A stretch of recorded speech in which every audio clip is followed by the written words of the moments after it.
Hi, my name is Mandy Buchanan, and I'm the owner of the Go Deeper Bible Studies blog. And on this channel, we started a series last week on the four faces of God and what they represent in terms of Jesus' nature. And today specifically, we are going to be having a look at the lion, which is Jesus as our King, which is found in the Gospel of Matthew. The focus of the Gospel of Matthew was that Matthew wanted to reveal to the Jews that Jesus was their Messiah, that he was the King of Kings that they were expecting. And we see in Matthew's Gospel how the genealogy that he used in Matthew 1 was the genealogy of a king.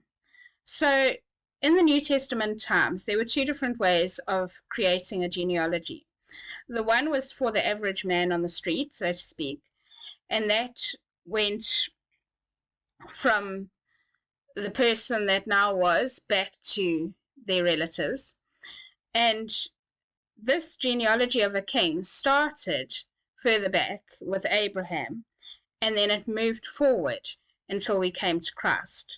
So in Matthew, we see a kingly genealogy that shows us Jesus' kingship. If we have a look at the nativity scene in Matthew, we see that the wise men or kings coming to visit Christ. And so it was a royal visit, and they brought many gifts to Christ. And this is actually just found in Matthew. And it's because of Jesus, again, pointing out Jesus' kingship, that kings would come and worship him, or those in authority and wise men.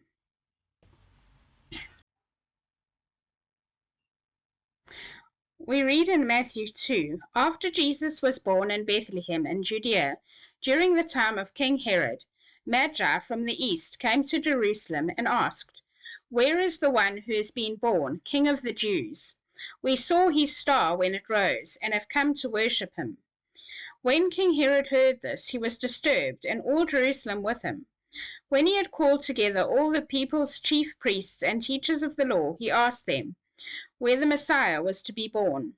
"In Bethlehem in Judea," they replied, "for this is what the prophet has written. But you, Bethlehem, in the land of Judea, are by no means least among the rulers of Judah, for out of you will come a ruler who will shepherd my people Israel." So we see here that Jesus was the ruler or the king. Looking at keywords in the Gospel, the kingdom of heaven is mentioned 33 times in the Gospel of Matthew, but is not mentioned, that particular phrase, kingdom of heaven, in any of the other Gospels. And also the phrase, the Son of David, is mentioned about 10 times in the Gospel of Matthew, but only a couple of times in the other Gospels.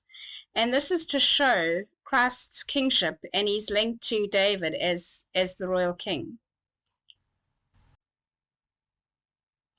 If we have a look at the miracles that Jesus did in Matthew, they all point to the authority and power that he had as King of the Jews and as our King.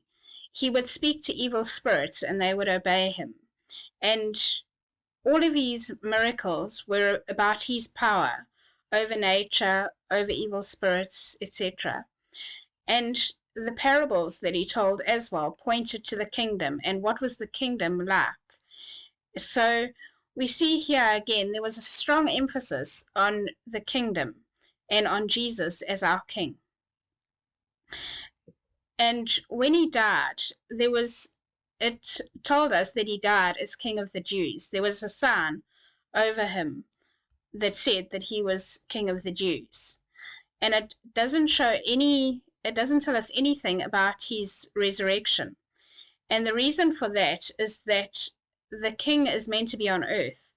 The king's subjects are on earth. So we obey him as our king. And that comes to our response in terms of seeing Jesus as our king in Matthew and in the face of the lion. Our response needs to be one of obedience. We obey our king and we do what he says.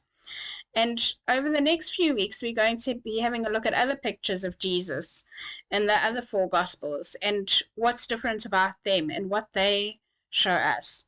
But I trust that you've enjoyed today's episode and that you'll join us again next week. Thank you and goodbye.